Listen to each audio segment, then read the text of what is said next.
live now. Extension. Right, Daniel. Everybody, welcome back to the final episode of Billiard Network's Mosconi Cup Talks, The Verdict. And we've got an absolute galaxy of stars in tonight, as you can see them all down there. We have Mark Gray. How are you doing, Mark? Mark Granite Gray, multiple Mosconi Cup winner. Did you enjoy it, Mark? Yeah, I thought it was good. All things considered, I think it went pretty well. But it's obviously tough this year with COVID. But congratulations to Jayson. He played brilliant. Great. And then to my right, we have Maharaja, Billiard Network's very own Imran Majid. Hi, guys. Himself a Mosconi. He's never lost in a Mosconi Cup. He has drawn though. But how did you view it? Did you enjoy it? I enjoyed it. Yeah, watched all 3 days religiously. Europe put up a great performance. USA weren't really at the races, but you know, at the end of the day, the industry of pool was the winner there. It was so easily for Matchroom not to have any Mosconi Cup. To actually have the event was great for us and all the pool fans around the world. And welcoming back, who was on our opening episode at the beginning of the week, we have Yoda himself, Johan Ruysink. He'll have a few things to say because he took over a losing USA team. They won it twice, and now without him, they've gone back into a losing position. How did you enjoy it, Johan? Well, first of all, congrats, Team Europe. You played really good, except the first day. No, I thought it was a good, enjoyable to watch, but I did expect a better fight. So 11-3 was a little bit of a letdown, but we'll talk about that. And our co-host, Darren Appleton, been here every night. How did you enjoy it, Darren? Yeah, I mean, obviously, it's been a tough year for everyone. Really proud of the guys because the first day you could see that they was really rusty and a bit edgy, but the second day, I mean, they just showed up and Jayson was a joy to watch. And we've got I can't vouch for their condition, but there's 3 of them in that box there. There's MVP Jayson Shaw. I can see half his face. How you doing? A tired-looking Alex Lely, and he's Alvin Elsham as well, and an exuberant Karl, boys. I was going to say, how did you enjoy it? But it's a bit of a dumb question, isn't it? No? Can we get any response in that box? Yeah. Oh, sorry, it broke off. Say it again. Sorry, Karl. Yeah, I was going to ask you if you enjoyed it, but it was pretty obvious that you did. Yeah, I feel very rough, though, I won't lie. Probably the roughest I've ever felt. Yeah, the rusted. No, honestly, yeah, I feel horrific. Well, we'll keep our questions to a minimum then. Bottom left, we have the doyen of pool journalism, the very own Mike Panozzo, who probably has seen more Mosconi Cups as a journalist than anybody else. What did you think, Mike? You're obviously very analytical and all this, but what was your opinion? I thought it was, given the circumstances, it was a good event. It was fun that they had it. It's good that it was staged. Obviously, Alex did a great job with Team Europe. They came ready to play, and Team USA fell apart. I thought their standard of play was actually pretty good overall, but as a team, they fell apart. So, it's the whole difference between individual performances and team performances. 5 players doesn't make a team. So, I think that showed up, although it's fair to say that, anytime you're getting beat that bad, the wheels are going to come off. It's going to look like you didn't prepare. It's going to look like you didn't get along, things like that. So, I think some of that might be accentuated a little bit, but overall, Jayson had a phenomenal tournament. He came in and told everybody what he was going to do, and he backed it up. And that's, 100% respect for that. There were some good matches. There were some not so good matches, some great shots. I thought overall it was fairly entertaining. The atmosphere was a little bit off, which I imagine was difficult on the players. But overall, I thought it was, it's always fun to watch the Mosconi Cup. Yeah, and our final guest is another Mosconi Cup MVP, Mr. Chris Melling. How are you doing, Chris? How are you doing, Luke? I'm all right, thanks. What did you think of it? From the first day, obviously, the guys haven't played any tournaments for 8-9 months. So I thought the first day was below standard. I think anybody who watched it who knows what the standard the guys can play to will totally agree. But the second day and the third day, the Europeans played unbelievable. But I did feel that the scoreline wasn't as far apart as what it looks like. It was 11-3, but it could have easily been 8-6. There was three or four games that was 5-4, but the Europeans won 8 or 9 lags, so that made the difference in the end. And obviously, the broker ran quite a few of them, so that's why the scoreline ended up at 11-3. Well, that was a good point you made about the lags, which we're going to get onto a bit later. But they came into Europe came into the finals 8-2 up, so there wasn't a lot of pressure on them, and it only took 4 matches for them to gain victory. Jayson has been working hard in his pool room. He's in a different phase of his life. So in that matter, I think, but you should talk more about that, I think. It was a different setting. So 4 years ago, he was in the zone, just going, flying. And now it was more like grafting. Yeah, I really do feel that. I feel like now I'm more, I'm at a stage in my life now where I'm kind of, I'm kind of doing something different, and it's not just like pool. I got something to go back to. I got something. I'm up every morning. I'm doing something else. I'm getting up, make sure like the pool room's good, everything's there, and so I feel like more responsibilities, and I feel like I'm becoming more mature in my life, and I think it showed this week. Yeah, I don't know about mature. Just going around the board, Mike Panozzo, what did you think was the difference between the two teams this week? Because like you said before, the scoreline probably wasn't reflective of the overall play, and Europe had some rolls on a couple of days, and there was 5-4s. But what do you think overall was the difference between the two teams this week? I just thought it was the mental approach, the commitment to a process, to getting the playing the way they're supposed to play, things like that. It seemed like the wheels came off the U.S. pretty quickly as a team, even though it was only 3-2 after the first day, and they had those great matches at the beginning of the second day. They seemed to lose a little bit of heart there, and I would have expected them to respond better to that.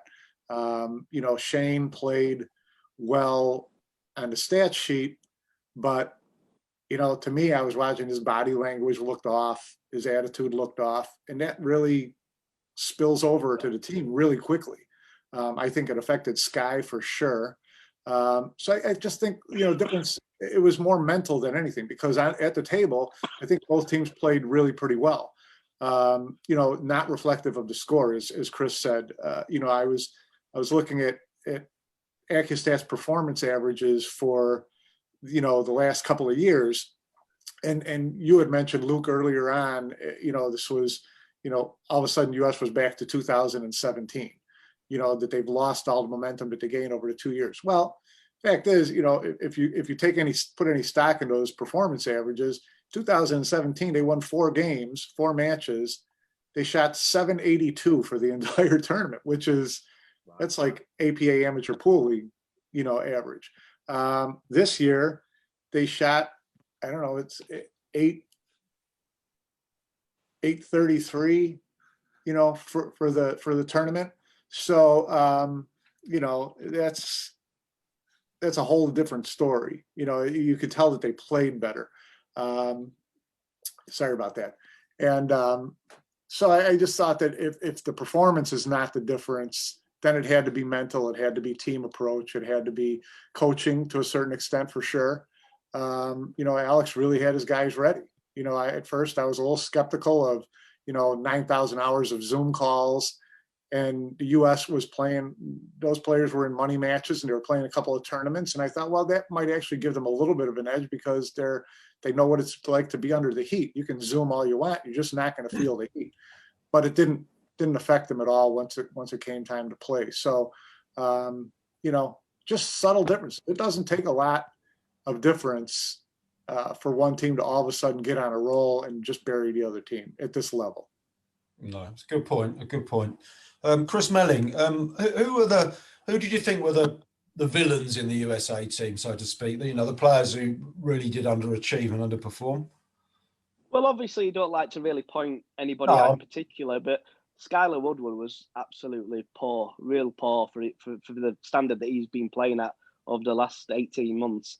I thought a lot of that was down to Shane losing a lot of matches, and then I thought he lost a lot of belief. But what I did see a lot of the time when the cameras went on the American team, a lot of them were on the phones all the time. And I just thought, they're not involved in what's going on. They're talking to obviously somebody else at the other end of the world. You should really be concentrating on the team and, trying to G your players up and cheer them on and get behind them. But there was none of that. They were just sat there quiet. There wasn't shouting and bawling, I just didn't think there was much, authority really. No. But Woodward was your man who you felt was the biggest underperformer on the week. Yeah, I personally thought Woodward and Corey played poor. Yeah, how much do you think they missed Justin Bergman? Massively.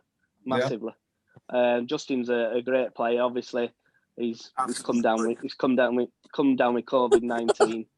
But at the end of the day, he would have made a difference. There's no doubt about that. Okay. Johan, here's one for you. I mean, obviously, you're sitting there in a certain position where you took over pretty much a dying USA team and worked with them, and they won the last two or the previous two to this. And then you see this happen. What are your thoughts on that? Well, I think the signs before the Mosconi Cup were already not so good, not so great. First of all, they replaced both coaches or both captains, I must say. They put in one of the stronger coaches in the world, actually, Alex Lely in Team Europe. We worked a long time together. In the beginning, you had to learn a lot, but this is 12 years later, and this guy has grown a lot of knowledge, a lot of team building. And Mike, never underestimate if it's a real coach and he does something, even if it's just Zoom calls, it works because that's what a coach does. Anyway, so they replaced both coaches. Me away, Mark's away. Then Europe was able to handpick their team, which is also, a little bit of an advantage. And I think the selection of Team USA was not done on merit. It was like 5 years ago, it was a political bullshit. I mean, how can you ignore Tyler Steyer in this team? That's just absolutely insane to me. The best Q is in America with the best Q action. Leave him at home just because some guys don't like him or Jeremy doesn't like him. That's just absolutely crap. That just made them weaker already. Then losing Justin, of course, terrible. But in the end, 11-3, nobody will know how much close matches there were in 10 years' time. This 11-3 stands. And the guy responsible was, of course, the guy that's on top. Yeah. And I heard a lot of talk about Lady Luck this week.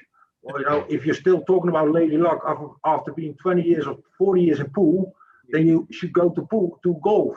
Because this is a part of the game, always been. It's the random things that happen. The whole thing is to get out of these situations. When I took over America, I told the Americans, listen, I have the idea that you can't make anything out of, when there's nothing there, you can't create something. So we worked really hard to try and get that in order. If you're behind or you're safe, get your kicking in order, stay positive, try to create something, and nothing was created. I think there. And then, if you don't do that, even if you have a little bit of rules against you, but you can't turn these situations around. You can't start talking about Lady Luck if you miss balls. It's first of all, you have to look at yourself. You don't learn anything from Lady Luck or talking about Lady Luck. You learn from your mistakes, and you should actually talk about that and continue from there. Try to improve. So that's what I thought about it. And how do you think this sits with their prospects for next year? Well, obviously, Chris. I wasn't really sure that he could handle the pressure, but he looked really relaxed. He played really solid. Good technical guy. Good concentration. I think he's good for the team. So the thing is that Europe always, when we change, when the European team changes, it's not because a 45-year-old guy comes in, it's because a 20-year-old guy comes in or a 19-year-old guy comes in. So I think America has to look at rebuilding this team and start with the youth guys. Chris Robinson, Tyler, guys like that should be the next backbone for the next 10 years. Otherwise, this cup is not going to be won by America for some time. Okay, just above you is Mr. Mark Gray, who's had some successes in the Mosconi Cup himself. Who are your players, aside from obviously Jayson, who was MVP, you know, and stormed the event really? Who are your other favourites for Europe? Yeah, bring 3 more. I always think Albin Outchin is one of the most solid players for Team Europe. In his doubles, you know, I can't state how important, and Darren will confirm this, and Chris, you know, doubles is so important in the Mosconi Cup. And Albin, he always seems to look so solid, and I think he always gives, whichever partner he's got with him, gives him. I know Darren's played with Albin a lot. I played with Albin a few years ago in Jayson's first Mosconi at Ali Pali in 2016. And he's just like Mr. Best Cool. So I think Albin's always the understated player. He doesn't show cool exterior. He doesn't do anything wrong. So for me, I think Albin Outchin is a real key player for Europe, and he'll be playing for Europe for many, many more years. Okay, and across to you, Imran. Who are your favourite players on either side? Well, obviously, Jayson for Team Europe played phenomenal. Have to say that in previous years, Jayson probably didn't play bad, but didn't maybe perform to his best. But this year, he really shone, and yeah, he was absolutely fantastic. And on the other side, I would say, yeah, I think Chris Robinson played very, very well.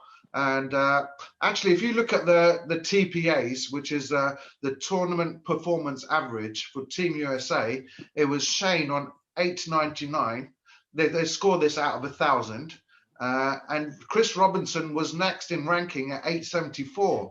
So he's played on par with Shane, basically. And to be fair, the last 3, Thorpe, Jewell and Woodward, weren't at the races at all. Do you find though, Imran, with Shane, that he's played in so many Mosconi Cups, but he's never really shone particularly, has he? And he didn't this week, and I wonder why that is. Yeah, I think there's a lot of weight on his shoulders. Everyone expects him to carry the team, and in this particular event, Skyler Woodward, who's supposed to be like the rock of the team in the last 2 years, especially getting the MVP, he kind of collapsed as well. So they had no one really to fall back on. Shane was playing okay, nothing great, and Skyler, you know, didn't show up at all. He looked like an amateur in that event. Yeah, it was amazing. So yeah, that just spiraled, and the rest of the players just cracked, I reckon. Yeah, I mean, it's very interesting. There were 5 hill matches during the event, and 4 of those were won by Team Europe, which brings into play the lag, because obviously if you win the lag and it's a 4-4 match, it means you're breaking. Alex Lely there, if you're still awake. How much did you put into the lag with the team? No, a little bit, but we focused a lot. We focused a lot on speed in general. So defense, kicking, saving, and that's all about speed. So I think just that, and the leg is about speed. But it showed up a lot with Jayson's play. I think a lot of finesse, and it's 5 minutes, 5 minutes, 5 minutes. But if you put in 8 times 5 minutes over a couple of days, you up your speed control by 1 or 2 notches, and that showed up. And then obviously that reflects in the lag. I think we did one little competition. I think all the team kind of agreed like who wants the lag, and 2 guys said not interested. So the other 3 guys just had a little competition, and I won. And then after that, we came out. We won the lag straight away from the team. And then we won the lag in the doubles. Yeah, but I and think it's singles. But I think the touch thing that like you're talking about stands in good stead going forward. It's the same like Federer was warming up for one match, and he's like on autopilot, braking, bum bum bum bum bum bum bum bum bum bum, running out. But then I set up some shots, and I said, okay, play the shot, park the cue ball in the middle of the table. So to focus on speed, don't just go on autopilot. Speed, control that cue ball. Now, Alex, the TV arena, the table is obviously going to play a bit differently from the practice table. And I understand that you use silicone on the table to try and replicate the conditions a bit better. How does that work? What do you do? To spray it on the table, or how does it work? No. We sprayed the cue ball and sometimes the balls, but we also took some heating panels from the kitchen and we put it under the table On pots. on pots to warm up the table. Or Jayson, you played on the practice table and the main table. How good was that to replicate the match table? Well, we've kind of had to come up with an idea. We're in the practice room and I've said, put silicone on the white, and I says, we should buy a heater from Tesco. And they've gone, that's a great idea. I said, that's what I do at home. I put my heater on underneath the table. So we got a kitchen light right there, and then I look under the table and there's two big pots that you like cook soup in upside down with two heating plates on the bottom. And then we had a big, huge heater, like it was real hot, and we had that next to the table. So with the slide of the silicone and the heat coming up from the table, it was very, very similar to what was going on out there. So I felt like coming from the practice room down there was just the exact same. The touch was the same. It definitely showed up. I mean, that's the best I've ever seen you hit the ball. I mean, speed control. Well, also I figured out that over the last few months of doing some training and Zoom calls, and obviously I have the aux table at home, the wrestling table, I figured out you don't have to overpower your game. Yeah. Just make the ball, take what's there. If you hit it at the right speed, the ball's going to go in. You know, it's very slick. It's very generous. Yeah. If you hit something hard, you might hit something or overpower it and it might slide away from you. But I feel if you just play the table, yeah, and you know, and just make the ball and give yourself an opportunity, and don't try and overpower the table when it doesn't have to be done. Yeah, to me, you had like a very similar style to Joshua. You're like keeping it more simple, but you're keeping the shot making there also. So it's a great combination. Where your first couple of years in the Mosconi Cup, you was overspinning the ball. Yep.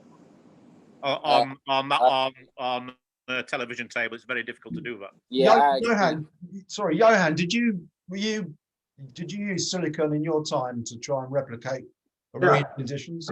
Yeah, we did it all the time.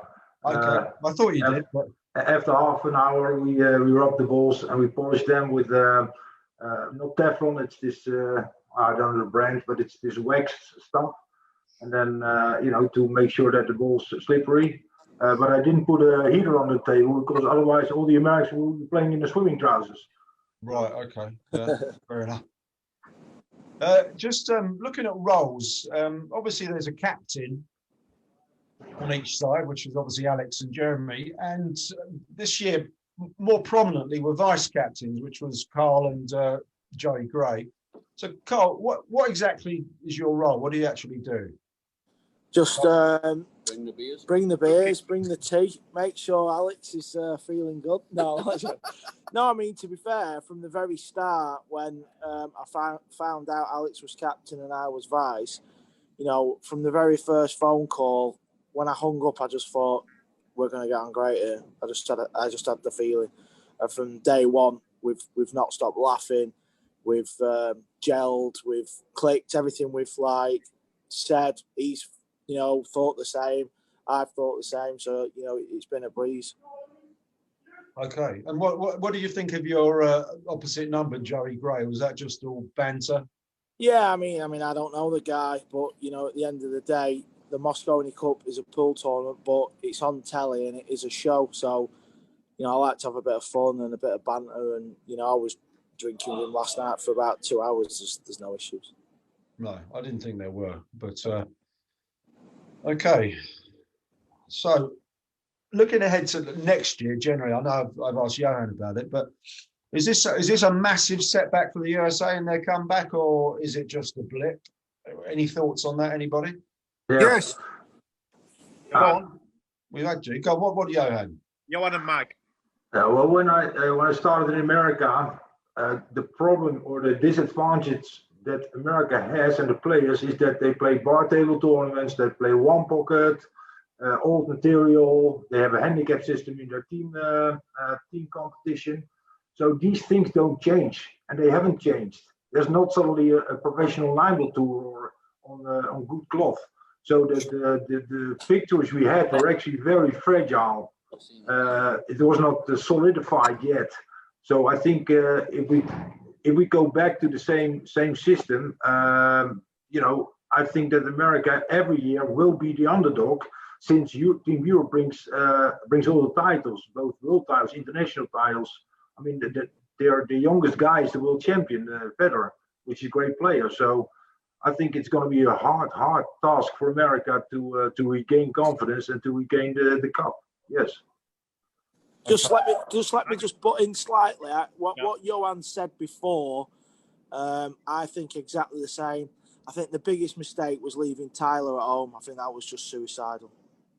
And I think what I told the guys, this is the new era. Like the guys that we had this year, this is the new era. Shaw and Albin are now senior players, leadership. And we have they're 20, 21, 22, 23. It's a decade or 15 years, maybe 20 years. We're going to see like 80 Mosconi Cup appearances from these guys in the next 15 years. Your average age was 25 years old. USA need to step it up. Mike, Panozzo, what's your opinion on that? Sorry. Corey can never USA again, surely. Listen, that was just a free 15k for that guy. He was sitting in the crowd and he wasn't even bothered. Corey just doesn't make no sense because you're going backwards. Where I'd rather put someone like Danny Olsen in there than Corey, just to look to the future. You know what I mean? Where Corey, Corey was a great player at one time. At least a guy that makes you hear the back of the pocket when he hits the ball. Yeah, exactly. You know, play the proper shot and maybe miss, but at least play the shot with heart. Yeah, Alex. But not only that, though, Alex. I mean, no disrespect to Corey, he was a great player. We all know that. But the last 10 times he's played in the Mosconi Cup, he's been awful. He never brings the table for me, guys. Never. He just doesn't look like making a straight ball, like when you got to draw the ball.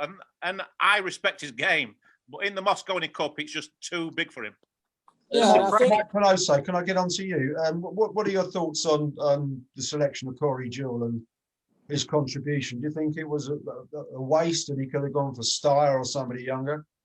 I was surprised that he went for Corey over Tyler when Justin was eliminated from competition. His logic sounded, like it was solid, saying, I wanted more experience. I didn't want to pick another. I already had Chris, who hadn't played before. I didn't want to pick another, young player like Tyler. But, and the truth is Tyler didn't play well last year. So, he hasn't done a lot since. So I would have still taken Tyler because he's one of those future players. He's a Johan disciple, so I know he's going to play well. I know he's going to cue well. I know he's going to play the game the right way. I think Chris Robinson plays similarly. He's dedicated to becoming a good player the right way. So I think that, when you talk about the future, is this a big setback? Anytime you lose 11-3, it's going to look like you'll never win again. But the fact is that if you take, Billy and Skyler's not going to, he played like this in 2017, had 2 great years in 18 and 19, played like this again in 20. I expect him to come back. I expect Billy to get better. I think Billy is a better 9-ball player than he was the last couple of years. So, and Shane is Shane. So you add Tyler and Chris to that mix, and Justin, now you've got 6 players that I think are still pretty good players. That compete against anybody in a race to 5. And we talk about the depth of Europe and all the young players they have. And I totally agree. And they do. They've got phenomenal young talent.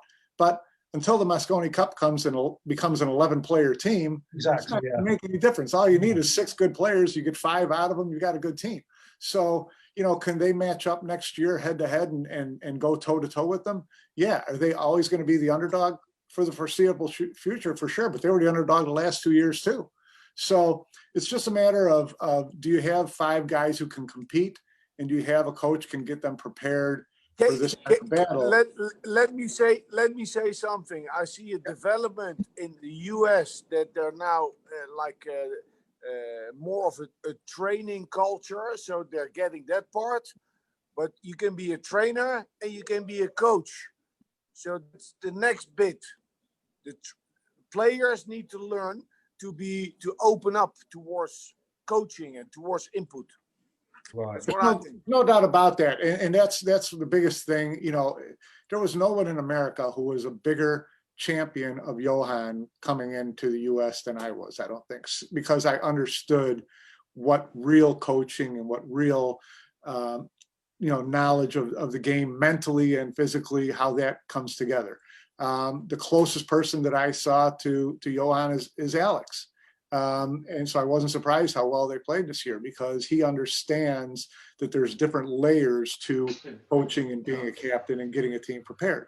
I think Jeremy's a very knowledgeable player, and I think the players, respect him and respect his knowledge.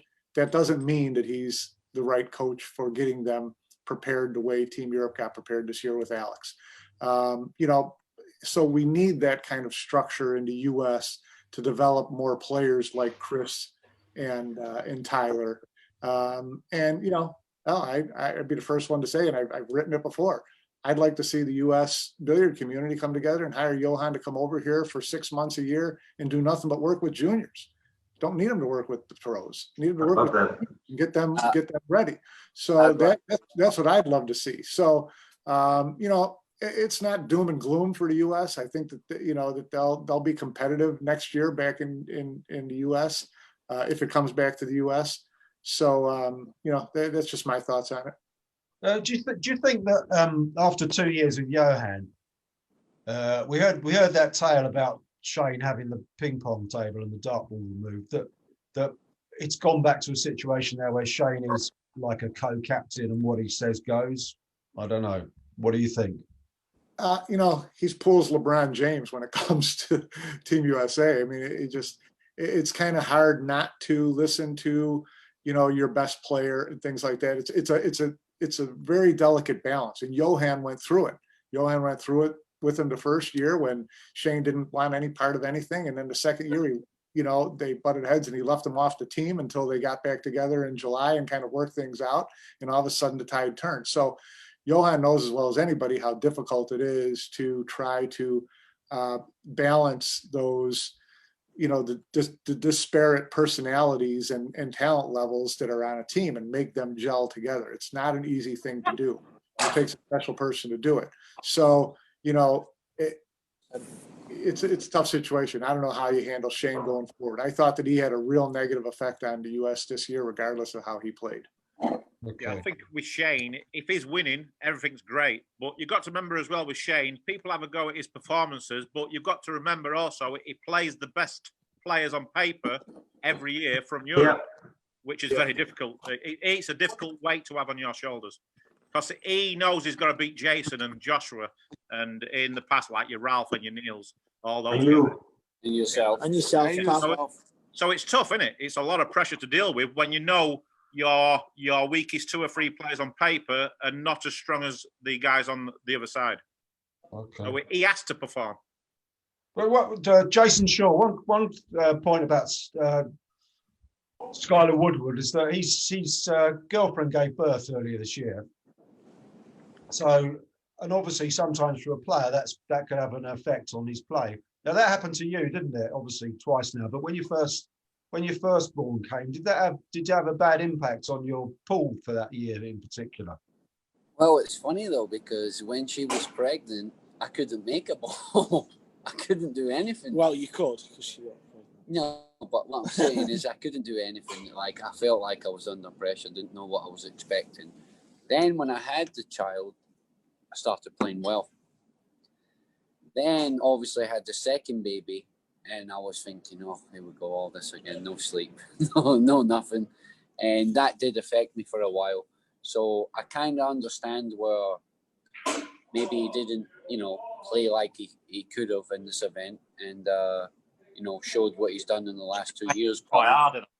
It does. It makes you try harder. So when you're losing the match, you're playing food on the table. 100%. I think for me, I'm thinking more like, you know, if I'm playing bad, I try and get on the phone, have a chat with them, try and get myself cheered up, and, you know, try and talk to the kids or whatever. I'm not sure if he's in a state where he's thinking, you know, he's won the MVP last 2 years. He's been the best player he's been the best player in the cup for the last couple of years, and you know, maybe that was a lot of pressure on top of his shoulders. And yesterday, when it was 6-2, after they lost the doubles match, Shane and Billy, Shane was done. I looked at Shane and I seen him, and that was Shane from 2010 until 2017. It was the exact same thing.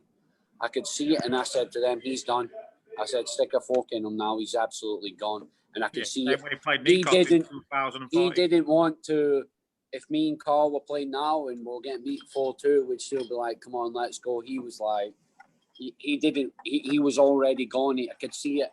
And that then pulled Skyler down, pulled the rest of the team down. And also, you know, last night we kind of got that impression from all of them. They were kind of saying the same thing. They were just really, you know, deflated and just saying that, you know, Shane was like, why is he giving up? You know, and after day one, where everyone played on day one, it was like, that was pretty bad from everybody. And we was like, oh, we all come in the practice room, we all sat down. I said tomorrow, because there was no fans there, it was like, if you stand up and you start cheering, you're like, oh, I look a bit of a weirdo in here doing that. That was just like the vibe, even though it's live on telly. So we just said tomorrow we're just going to create our own fan base. And if it feels weird or it looks stupid, so what? Because we had to get all the guys, you know, get the heat on, because that's, you know, that's when they play the best. And I think the big thing this year as well is that Europe got their team lineup perfect every day, where America, in my opinion, they didn't get their lineup right, and it showed because Shane didn't play doubles with Chris, and Skyler only played one doubles on day one and one doubles on day two. So by the time he got to day 3, the tournament was over. We've got a guest. Hi. Yeah, the Queen. Oh. Your Highness. Hello, Alison. How nice to see you all. Can I ask you a quick question, Alison? How did you enjoy it as a commentator and pundit at the Mosconi Cup for the first time? Well, I loved it. I've got a lot to learn, but I really, really enjoyed it. And your ping pong. And my ping pong's improved. You got a lot of positive feedback, I have to say. Oh, well, thank you very much. It's nice to see you, Lou. The Highness.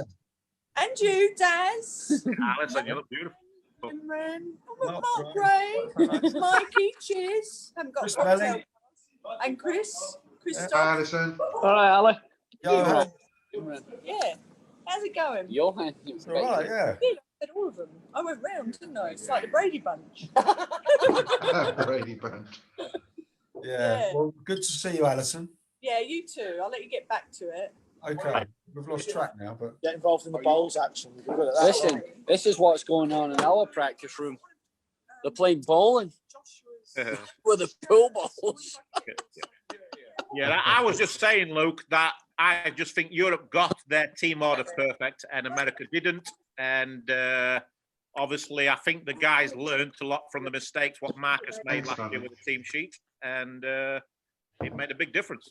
But Alex, how critical is that to you? How much time and effort do you two put into the lineup and the pairing? A lot. I think. Listen, I think before this, Karl and me together, we've been communicating online, call, WhatsApp, whatever. I think like talking, maybe 50 hours easily. But as soon as Karl was the designated vice captain, and Catch is the vice captain. That's what he's been saying to us all day because he never played.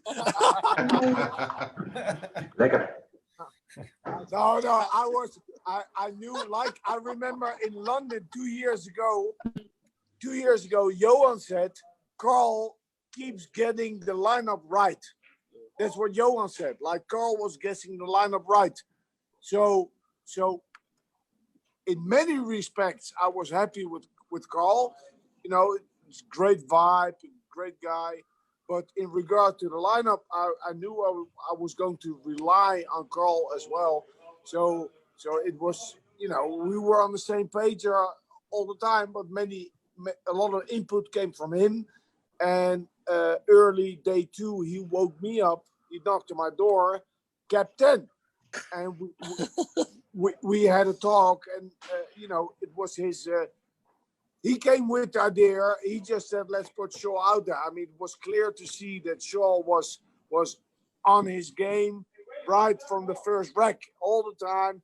Not hyped, easy energy, not like before. Different. This is Shaw 2.0. This is Shaw for the next decade. So it made sense to put him out there. Mike Panozzo, you were going to say something. No, I had a quick question for Alex because, you know, the one thing when I looked at yesterday's, the day 3 lineup, it seemed to me that Alex was definitely going in for the kill because he had Albin in there on doubles twice right out of the gate. And it was obvious from the start that Albin has such a calming, steady effect on whoever he plays with, that they're going to play better because they know that he's got their back. He's going to make every shot perfect. He's going to, if they get out of shape, he'll get them back in shape. You know, was there a conscious, did you know all along that he was going to play doubles twice? Yeah. We had the lineup. We had the lineup. We had it. And actually from Robert Braga from Romania, he sent me Appleton's lineup. I think Appleton he made like 28 different lineups every day. But the one that Braga sent me, was actually the same as we had. Albin, before this, he was 7 out of 9 in doubles play in the Mosconi Cup. He got to 3 finals in the World Cup of Pool, winning 2. So Albin is the man for doubles play, and all along day 1 was our week. We felt the most vulnerable lineup. Yeah, and we knew day 2 and day 3 it would get better. We were planning on knocking him out on day 3, but it actually happened on the second day. Johan, he's just woke up. Johnny Goss. Johnny Goss. Hey guys, where you been, pal? You know. Unbelievable. He just keeps saying it's unbelievable. Good interviews this week. Feed up. Oh yeah. Very good English. English very good. Yeah. No, good. It's better than yours, Appleton. It's not that much beating, does it? At least he didn't swear on TV like Albert. Best meme on the internet. Yeah, and going back to doubles with Albin, that's like the main reason why Catchy didn't play loads of doubles, because he's obviously not got a very good record. But you know, I was a bit surprised he threw Chris Robinson out there for the first singles. Yeah. I mean, he played all right. He did play good, but It wasn't his fault. There's one question I want to ask someone, and it's been bugging me for a long time. It was in Catchy's game against Chris Robinson. It's Hill. He's played the 7, overrun it, and now he's got a bank on the 8, and the 9's there as well. Why has he gone for the bank on the 8 when he hasn't got shape for the 9? I mean, for an experienced player, that was quite weird. Can anyone answer that question? Alex, maybe? Yeah, well, Imran, how many times has Chris Robinson played with a shot clock? Yeah, good point. But just that shot selection, why go for the bank when you're 8 foot away from the 9 with no shot, really? Well, listen, when I look at it back, there's no way that... When I look at it back now and I've looked at that match, I genuinely didn't think that he's gone for the bank. I think he tried to two-rail it back to the top cushion. And when he's seen it's gone in, he's thought, oh, well, I've left myself a tough shot. I genuinely think that he's played a half-assed bank, thinking, let me just bank. I think he could have one-railed it to the back rail if he was going to play that shot. No, but I think there was a couple of times, even Corey played it at one time where he played bad shape I And think he he did did. the 8 and kicked the 9, and then he tried to bank the 9, but he made sure he missed it. But badly. I think Right. for the shot that Shaw is calling, I think it had too much speed. I think he twitched it. Yeah. Yeah, maybe. Like he Maybe. overhit Good it. call. He just panicked because Yeah. he's really supposed to cut the 8 ball in and leave himself a toughish 9 ball, but a very makeable 9 ball. Yeah, and it's quite a makeable cut shot. He just ran out of time. Billy? What's up with you, pal? Well, the bad shot was a 7 to the 8. Yeah, He's how he's overrun- overrun that, I don't know. He's overrun the ball by 7 feet. Yeah. You could. Billy, who stole my hat? I could pot them though, pal. Yeah, but your cue ball fucking gets lost. Swearing language. Thanks, Darren Appleton, please. Sorry. Chris Melling. Chris Melling. You've watched it this week. You watched it last year. How much does seeing it want to make you get back into it? Look in that box, it was full. Yeah, obviously, I mean, the 2 years I played in it, we won it. Obviously, that's not down to me, that's down to the team. But I thought I played well in it and I enjoyed it. It's my favourite tournament of the year. And obviously, watching the lads makes me more hungry to want to get in the team. Obviously, I had a good year a couple of years ago, but the last 2 years hasn't been great. But obviously, this year we haven't played, so I don't think anybody's had a great year this year. But I'll keep fighting, I'll keep playing, and hopefully we can get back to the ranking events and the Euro tours and playing in China and America, and hopefully get back in the team. Yeah, but I didn't think it was going to go over here. Yeah, I mean, obviously you still got it, haven't you? But well, I wish you good luck with that. What about you, Mark? You still there? You can do it. At the start of the year, my aim's getting the Mosconi. You know, I think as you're getting older, you don't know how many more matchroom events you're going to play, and obviously they're the best tournaments to play. So in my head, I'd set myself a target of getting in the Mosconi this year, but obviously with COVID, I think we only played 1 or 2 tournaments. That sort of knocked that on the head, and then obviously it comes down to Alex and Karl to choose the five players they're going to choose. And in all honesty, I would have chose the 5 they chose. So you know, I'm sure Darren has ambitions of playing again, but the older you get, you know, you have to be realistic. And as Alex, the youngsters are sort of dominating the game now. So yeah, I'd love to play in it one more time, definitely. But how many times have you played? But Mark, right. Yes. the good thing is the older we get, the better we were. Yeah. Yes, obviously, I think it's every player's dream to play in it. And yeah, one more, great. But, you know, Karl's got more chance than me. He's younger. Karl's 10, 15 years younger than me. He's still playing. Listen, I had to bring my cue. If someone got COVID, I was getting thrown out there. Well, yeah, but Karl, you've got an absolutely phenomenal record in this event. Yeah, I mean, obviously you need a bit of luck, and like Darren said before, you know, I played with Darren. I was always all right in the doubles and the singles.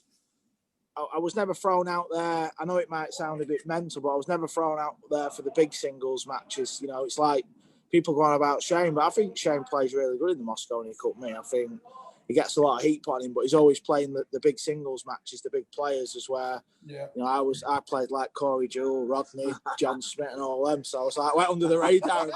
It's like when Chris got MVP and he played Chuff. Played Chuff twice. Played dead guys.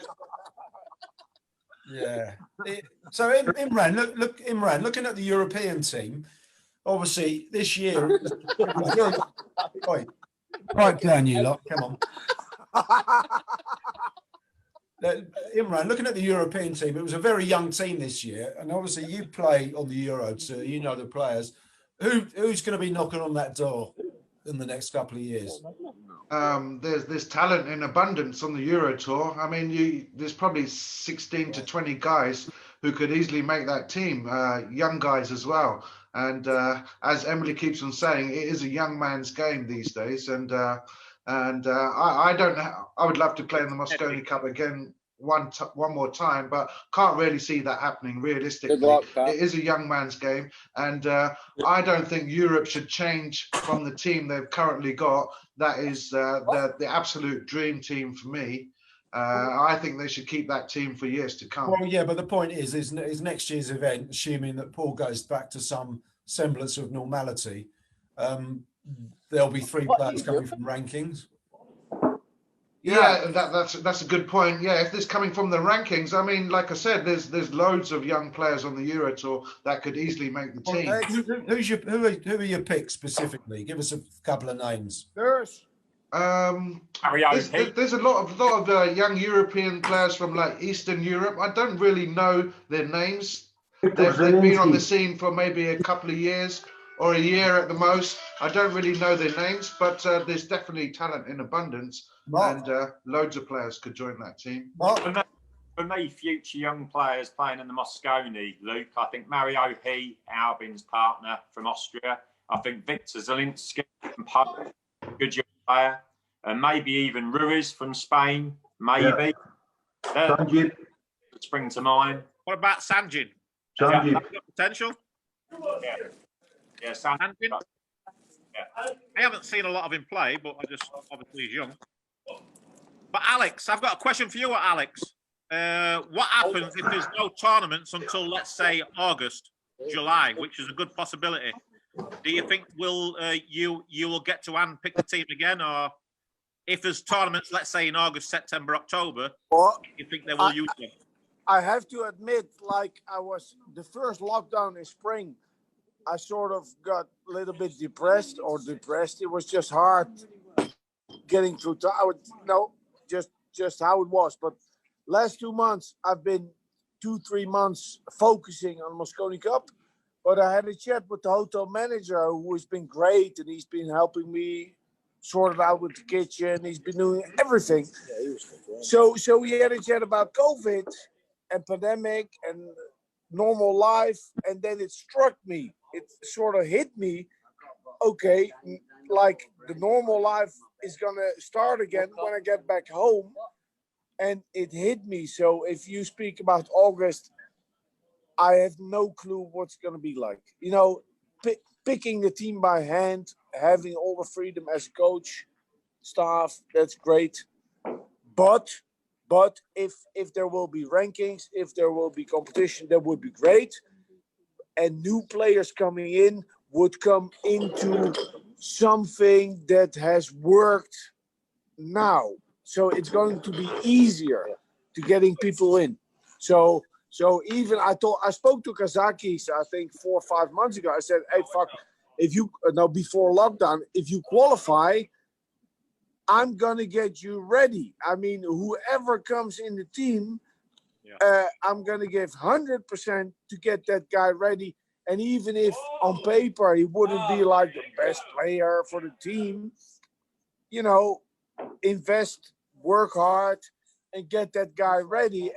And a rookie or an outsider or an underdog performing like Chris Robinson did can give so much to the team, right? Because it's not expected. Yeah, I mean, Nick did that with Europe. Yeah, it's everything is an opportunity.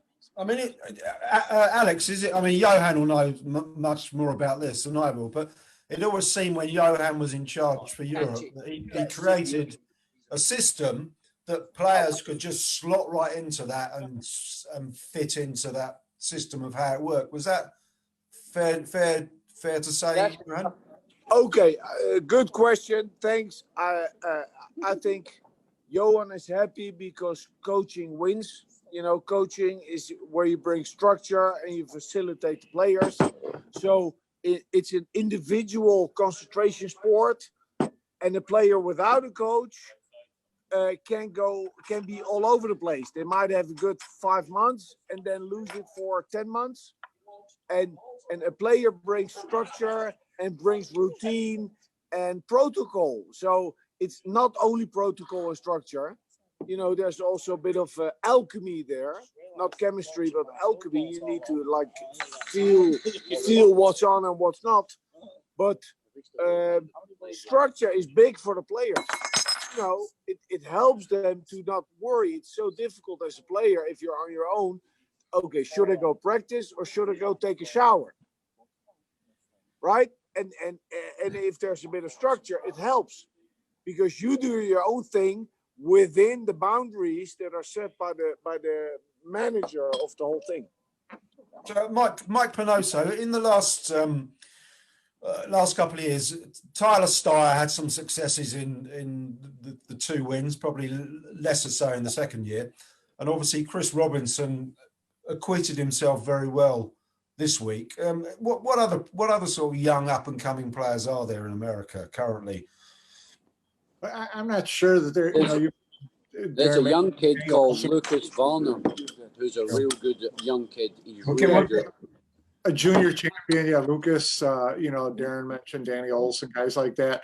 I haven't seen them enough in the last year or two to really know who's at that level. But it's going to take someone who's got that dedication that Chris and Tyler have to the process of becoming a proper player.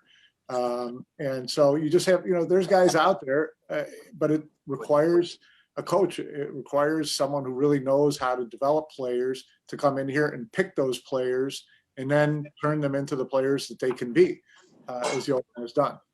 Alex? Well, of course, the Atlantic Challenge shows that the young talents from America playing the young talents from Europe. It's not like really honest comparison. They get beaten quite hard every time. So I've been there like 2 years ago. I was on the National Junior Championships, and I must say I was not really impressed by the level of play. I do think there's just a lot of structure and knowledge that lacks in America. If I talk to the parents of the juniors, they all want their kids to play great tournaments and 9 players. But basically, when they become 15 or 16, they want their money and they're going to play one pocket and bar table tournaments because that's the system.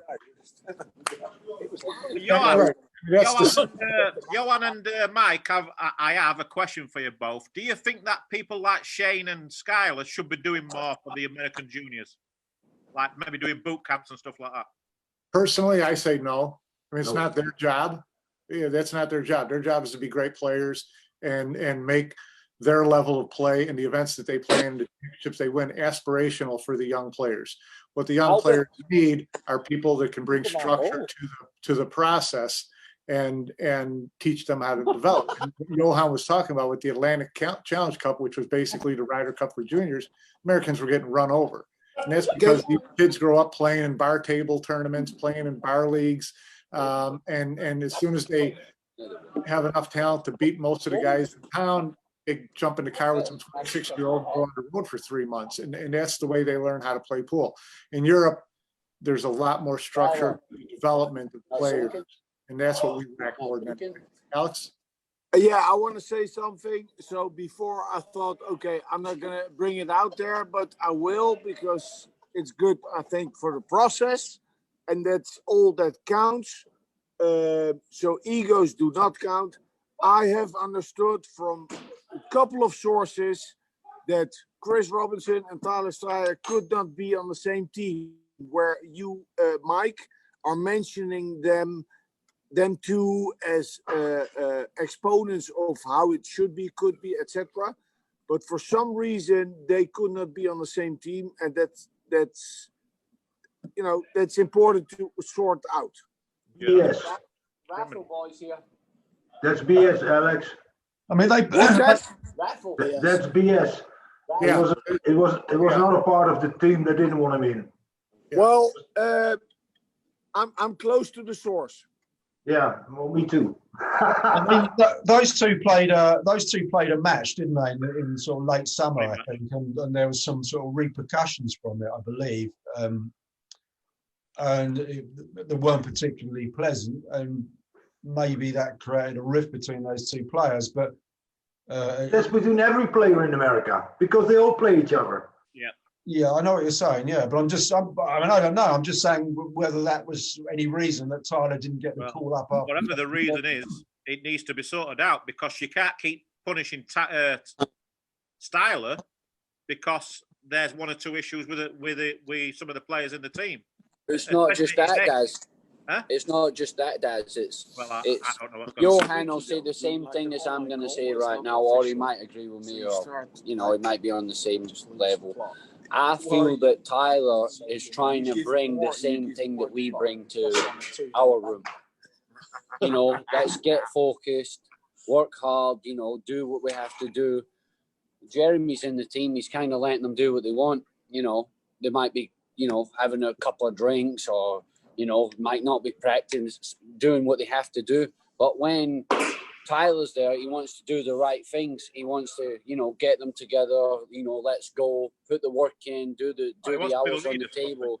Wants to be the leader. Like, listen, Shane might not like that, or they might not like that, but at least he's in that. Yeah, just smash that up. Good frame of mind. He just wants to get that frame of mind into the team and get them like, you know, come on, guys, you know, let's go. But some of them want to be maybe a little bit more relaxed, not practicing as much or putting the hours in or whatever. But I think that's what he's trying to imply to the team, and maybe they just don't see it like that, or they don't want to do it. But that's what I feel like, and I feel like maybe they just want to have their own. So you're saying that? Are you saying? Oi, Josh! Enough, Josh, stop it enough. Yeah, once we go over that, are you saying effectively that Jeremy kind of lost control of the team at some point? Well, not that he lost control. I feel like he Not the truth. lets them just be more themselves and not like Johan as a group. Protocol. They're kind of just. Why would you change spreading out. the winning formula? I don't get it. No, I mean, but Yeah, that was crazy. holes and stuff. Well, it's not easy to keep the players No. in yeah, the it's like protocol. Marcus. He's like Marcus. Let me Darren, Marcus, the first 2 or 3 years was great. Darren, let me go to Johan, because obviously you worked with Jeremy last year and I believe the year before. Yeah. Why would you think there'd be such a big difference in how they went about things? Listen, don't put holes in the. Hey, When I was captain of Team Europe, you know, I was kind of laughing my ass off every time, because every time America came with an ex-player, like CJ Wiley, Kim Davenport, you know, all the players that wanted to be coaches, but that didn't work. And now Jeremy, you know, he's been 2 years on my side on the team. He's had an opportunity to learn, but I think he wanted to make a distinction from how I did it and do it more the American way, give them a little bit more leeway and a little bit more bonding. But like I said in the first podcast, the bonding is only an added value. You first got to make your balls and shoot your balls, and you know what I think is so important, and people don't really understand it because they only see the matches on television. But there's so much going on in the practice room. And when I still did Team Europe, I wanted a guy like Nick Vandenberg in because he's constantly showing the other players a smooth stroke, a relaxed stroke, and a certain relaxedness and softness that the other guys pick up. And the same with Tyler. Tyler gives a certain energy in the practice room that everybody has a certain discipline. And I think this discipline was not really asked for this year. I can't really tell because I wasn't in the team, but it looked like it was a little bit less structured and more free, which is okay. But I mean,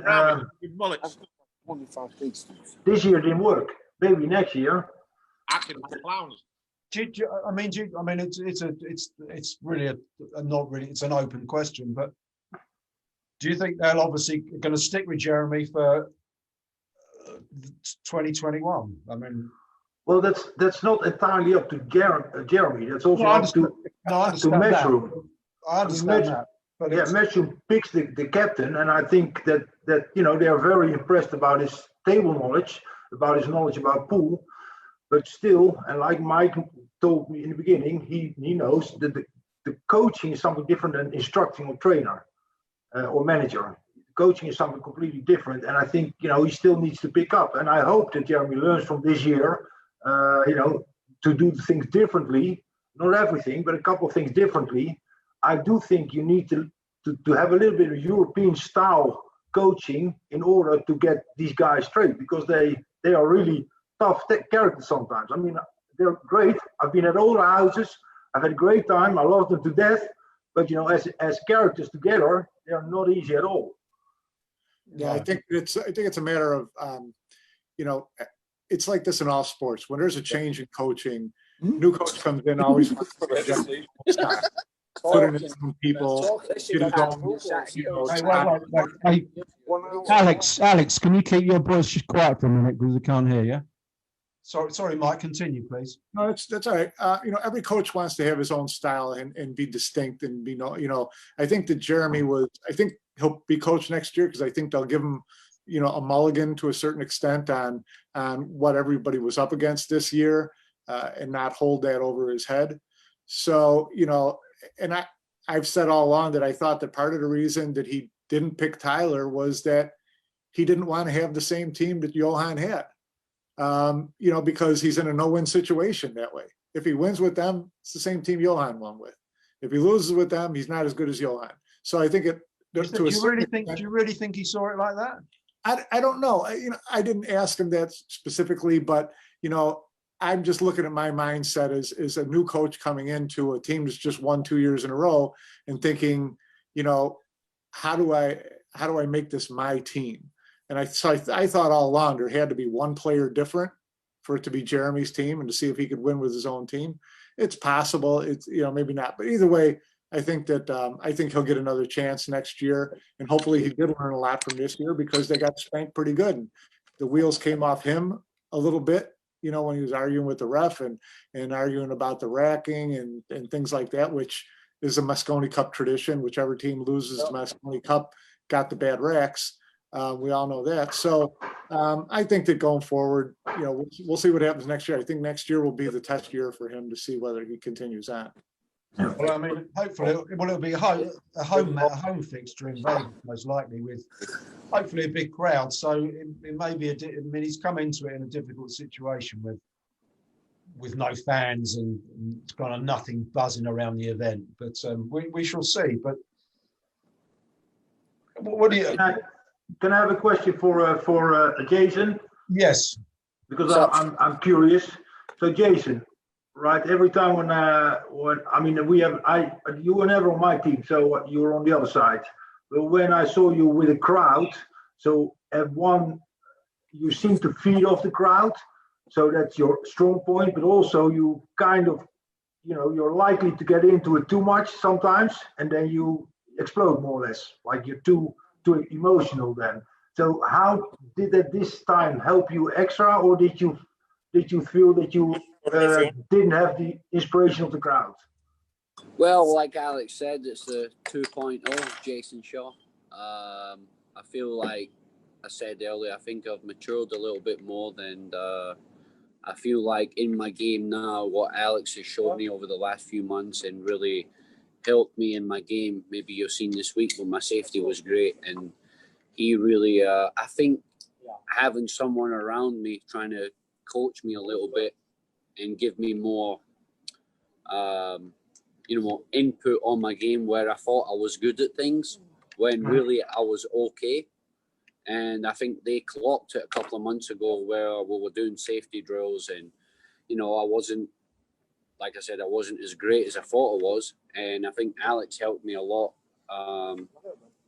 putting that into my game over the last few months. And that helped me give me more confidence going forward. And also with the crowd not being there, I thought that it helped me a lot because, like you've just said, I got involved in the crowd instead of being involved on the game. So Jayson 2.0 is not going to get too excited anymore. It's not going to blow up anymore. It's going to be cool, calm, collected, and punish. Wow. I want to see the line on that in Vegas. I could see it in the press conference that Jayson had a different look. He had that real good focus about him. And when he's in that zone, then he's one of the best players in the world. I shaved my head like Daz. I was giving it the bulldog look. I was trying to, put the fear in them. And, I really do believe that I kind of gave them that, like, oh, God, he's come to play. And they knew. Also, you also look like you've become a leader also, which is very important. Yeah, listen, also, I think we're all leaders in some ways, but I think you have that character. You know what I mean? I think, like I said about maybe 4 or 5 days ago, that I was so happy to see Albin back in the team. We spoke about it in the last hour, and I think Albin's like, listen, with him in the team, it's unbelievable. You can stick that guy anywhere, and you can rely on him, and you can really put your hand down and say he's going to do whatever it takes to get the other guy going. You play a bad shot. He's got such a great brain. I think he's the perfect doubles player. Oh, listen, I love playing doubles with him. I love it. When I see his name on the team sheet in the doubles, I think that's a tough doubles, whoever he's playing with. Listen, like I said there, no matter what happens in the rack, you might leave him a tough shot. But always, you know what, I think this or I think that.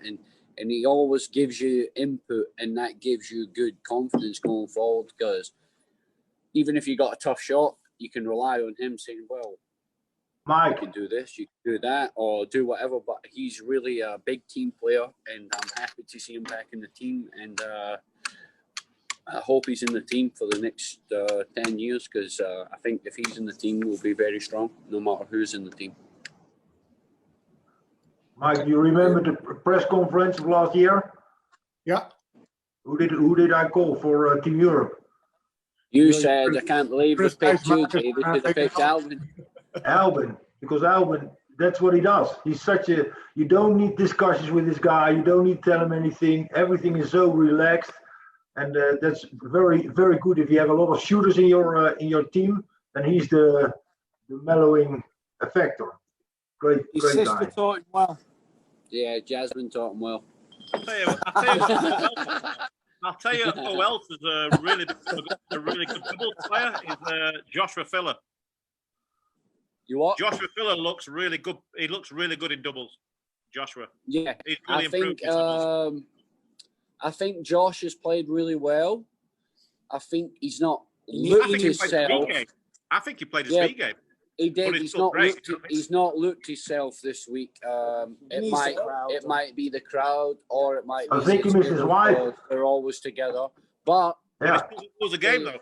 I must say that he's such a character to be around. You know, he's one of those kids where even if he's not feeling good, he still gives you that vibe that he's going to play well. And like you said, probably never brought his A game, but his B game was good enough to do it. Yeah, but you never lost a point. No, he gave a lot in here. He gives a lot. That's what I said. He gives a lot. Exactly. Even if he's not feeling good, he gives a lot of energy. And you can see even when he loses, is straight back to the team and supporting the team, which is very important. Yep, that's massive. And Fedor's just getting his raffle prizes ready here.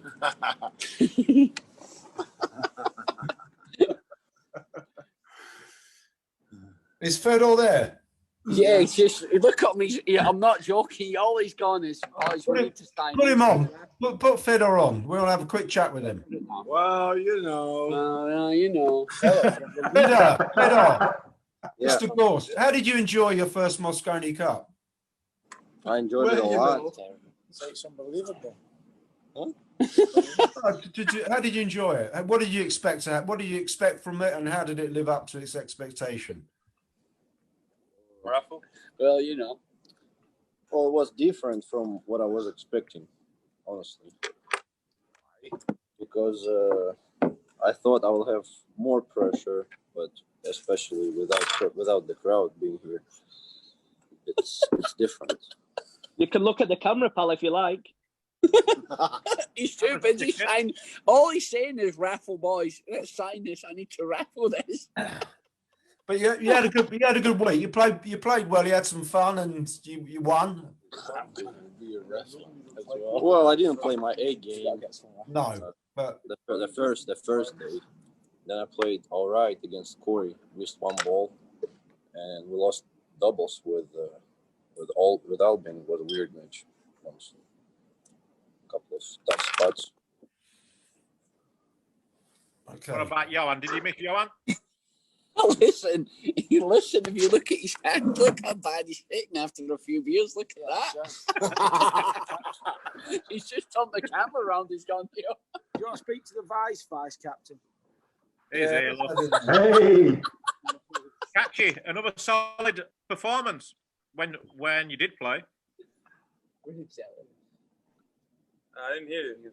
I said another solid performance. Yeah, I mean, 2 matches, nice comebacks from 4-2, not bad. I mean, no matter what, you just get the point. That's good. Yeah, it seems like you get a bit of stick with the doubles, but I haven't really seen you do anything wrong in the doubles. It just hasn't happened for you. To be honest, I feel the same. I feel the same. Your partners have let you down. I mean, it happens. I can let them down. Maybe, but... It's cool. Of course it does. Played very solid with Albin in the doubles match. Everybody's played solid with Yeah, him. we didn't do anything wrong. Then we just had one drive. Just had our hands and came back 5-4. Fucking Albin. You know, leave Albin out. It's race to 5. Sometimes you can just lose a leg and nothing. No mistakes and still lose. Win or lose, you got to look solid. Oh, quieten them down over there. Getting a bit leery. Sorry, Luke. It's all right. Yeah, it's, you won't be invited back, Karl. Listen, Luke, I was a good boy last night. No trouble or anything. I was like, I said nobody was in trouble last night. They started all the trouble. Look, they did it. They did it themselves. Yeah. You know, that's the bad thing about the 11-3 is that you didn't see all the players play, right? So we haven't seen a lot of Kachi, not a lot of Federer, not a lot of Chris. So we would have loved to see more. Got the real one now. Yeah, that fan's choice has really changed things regards how many matches people play, which is a shame, really. I'd like everyone to play more or less the same amount of games. We were talking at lunch. It would be nice instead of a fans pick, have the guy with the least appearances play against each other. So it would be Chris Robinson and Federer Gorst. That's a good idea. That'd be a right match. That would. Yeah, because it's not only the fans' choices, Darren, but because of the fans' choice, they also have this free block in the third day where you can pick another single extra. So now you have someone who can actually play 3 matches extra. Yeah, that's why they picked me today. Same thing you're talking about with single match where we're going to put Josh, right? And then we've had a walk and talk and whatever. Then they've got. If the scoreline were close, there's a little inside info. It would have been Filler playing the extra singles. I had Filler. I changed it. Yeah. Sure and catchy doubles, but obviously because of the scoreline, we just felt we couldn't lose. Do you know what I mean? So, and good for Jayson. The way obviously Fedor and Albin lost, but it was kind of fitting. He went out there and beat Chambers. Yeah, it was. Yeah, I think match number 11 and match number 30, match number 11, and match number 14 is where it's like a free block because of that fans' choice.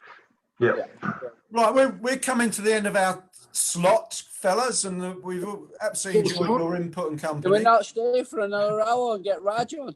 Well, you just pretend you're on. Just pretend you're on it, Jayson. Just talk into the computer for another hour. We won't be here, mate. You can notice. Raj just dogged it. Boise, how come you wore a bandana? That's a serious question. Right, there's 2 reasons. You lot think I'm playing up, but the genuine 2 reasons is because of lockdown, I went to get my hair cut and my barber couldn't do it. So a young kid did it and he completely balled my hair off. And because Johan wasn't here, I was the ping pong champion, so I just kept it on. Listen, Give us a peek of your haircut, pal. Come on, take that cap off. I'm not joking, you. Oh, there we go. Yes. I'm not joking. Absolutely. I must have played. They have the red middle on that. 50 sets of ping pong. It's a joke how good he is. To 21 as well. It's unbelievable. Last night he must have played about 30 sets of ping pong. It was incredible. Jayson, I tell you what, a few years ago we had a ping pong table in the backstage area at Premier League Snooker, and everyone was playing it. O'Sullivan, Hendry, every time a new player came in for the weekend, they were playing it. And Jimmy White turns up, and I've gone, "Come on, Jimmy, you can have a game of ping pong." He goes, "Nah. Prison game, mate." I presume that must be why I'm good at it, because I should be in prison. Well, we're coming to the end of our slot. I'm just going to go around go around the box and get a final word. Mark, what's your pool plans for 2021? Yeah, I'm going to be playing as many tournaments as possible, but obviously COVID permitting, and I'm a bit like Darren. I'm not convinced there's going to be many tournaments sort of starting until maybe April, May time. But I think you're probably right. If there's a full calendar, then I will play all the Euro tours, as many events as I can. Yeah. Well, thanks for joining us, Mark, and Imran, yourself. Well done, Alex. Imran. Yeah, well, I'm dying to get back on the tables. Yeah, I've been dying for 6 or 7 months. I just hope it just hasn't hit our industry that bad, and we can get some tournaments up and coming as soon as possible. But I'm raring to go. Yeah. You got the paddle ready, Jim, for the rails? Yeah. Darren, what are your plans for 2020? Well, I don't think I'll be doing a lot of coaching in 2021, but I'm writing my instructor's course now, so I'm trying to educate coaches more because I feel that there's a lot of knowledge missing there. So I want to roll out a trainer's course in 2021. That'll be the Bible of coaching, I'm sure. You three over there, yeah. What are your plans for the next 2 hours? Alex, it looks like he's going to go to sleep. We're going to try and find the tiger. Listen, Alex has come up with a plan. Once lockdown's finished, we're going over to America. We're going to get a big van. We're going on the road, us three. We're going to play some one pocket. No, listen, he's not lying. He's like Alex is itching for it. He wants it. I know he does. He's a fanatic for one pocket. Look, he's got his cue out here. Listen. Karl has got a feel for the game, but more than that, he can talk smack like 24/7. So he'll wind them up. Well, good luck with that, and good luck in finding the door on the way out of that room. Mike, I would say, what are your plans for 2021? Probably as far away from these guys as I can. To stay as far away from these guys as I can. Yes. Yeah. So, I'll tell you what, the thing that I've missed most through this whole year is not being able to see all these guys, see all the players, see Johan, see the coach, you like that personal contact. There's such good people in this industry. It's held me in here for 40 years. And so having to go a whole year without being able to smack one of them on the back or drink with one of them or whatever the case is has been really kind of tough. And so that's what I'm looking forward to most is sitting down, being able to talk to these guys face to face and watch them play pool. And final word from you, Chris Melling. What are you up to next year? Obviously, COVID permitting, try and get back to playing all the Euro tours, all the world events. Obviously, I used to travel over to Jayson's a lot and stay with him and play a lot of the tournaments. So obviously the Derby's not on this year. So I'm going to be playing an English pool tournament in January, basically because there's nothing on. That's meant to be like 10,000 for the winner or something, but I've just got to practice, and when we're allowed to open the pool clubs, and hopefully improve on my performances. Right. Well, it's been great having all of you. It's been actually good fun. I mean, we had to have the 3 champs on in that right-hand box, and they kind of just about behaved themselves. So thank you for you 3 for coming along. That's the end of our Billiard Network Mosconi Cup Talks podcast. We've really enjoyed it. It's been terrific fun. We've had some fantastic guests on throughout the week. And I think we're going to make this a regular feature on our Facebook Live page.